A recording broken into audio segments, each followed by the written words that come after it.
I mean, the French, you tell us, the spirit of equality, fraternity, for what? You talk about freedom. You understand now why people rise, even against the French colonial powers. Now, why do you condone colonialism?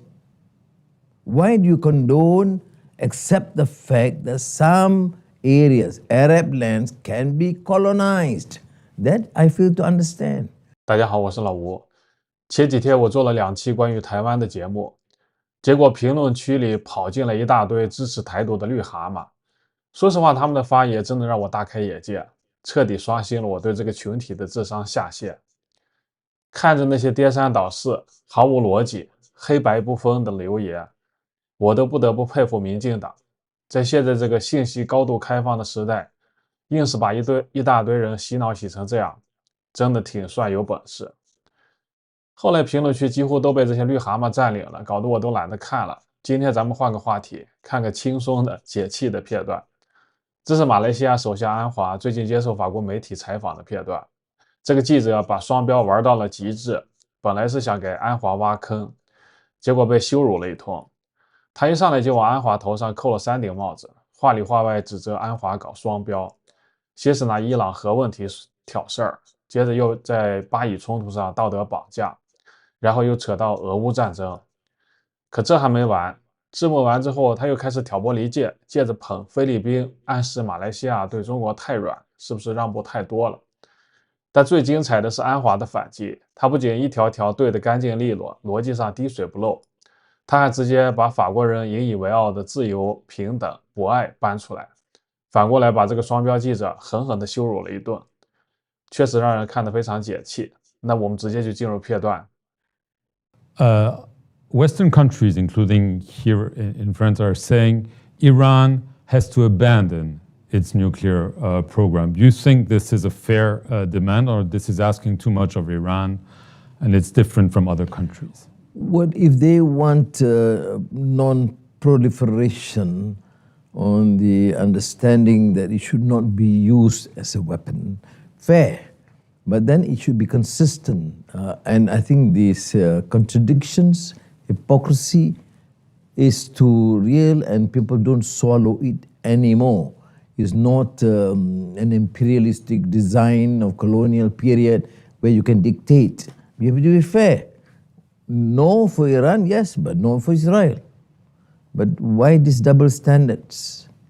You've talked a lot about double standards because of Israel's war in Gaza. Israel says, we do this to destroy Hamas because they attacked us on October 7. Do you believe that this is Israel's real goal in Gaza? I mean, you must consider people are so idiotic to ignore the fact that thousands of children, babies who are all Hamas operators. I mean, this has been explained far too well and far too strong.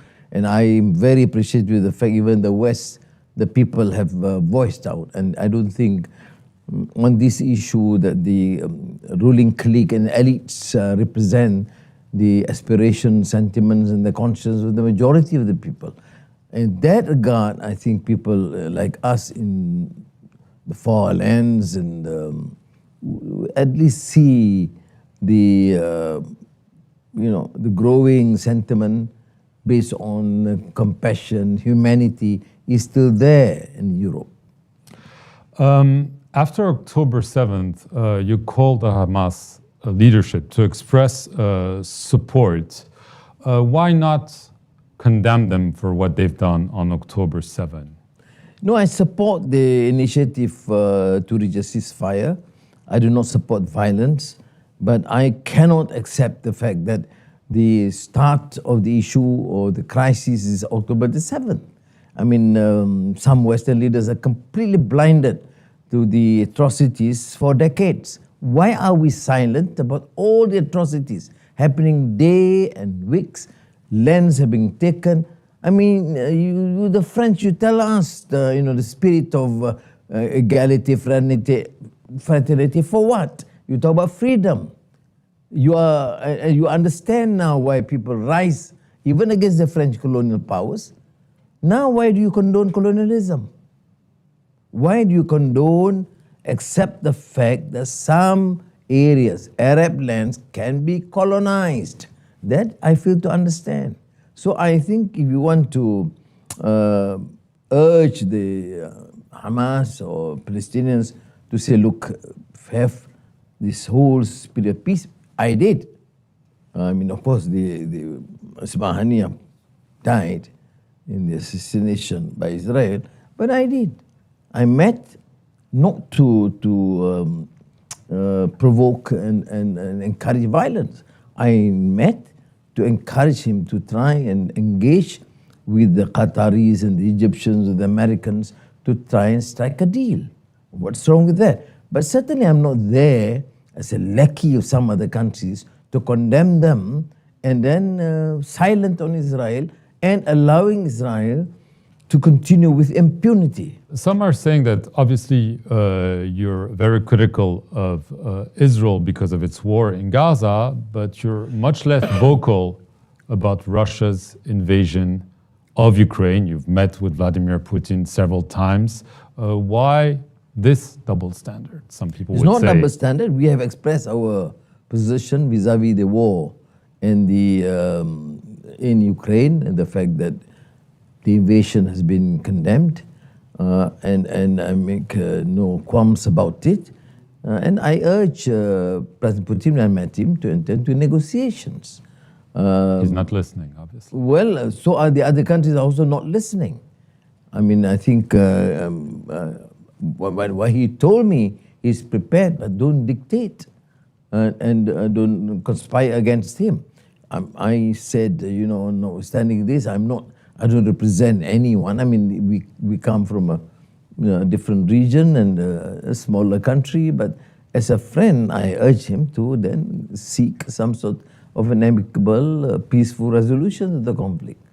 How worried are you about an actual war between the US and China over Taiwan?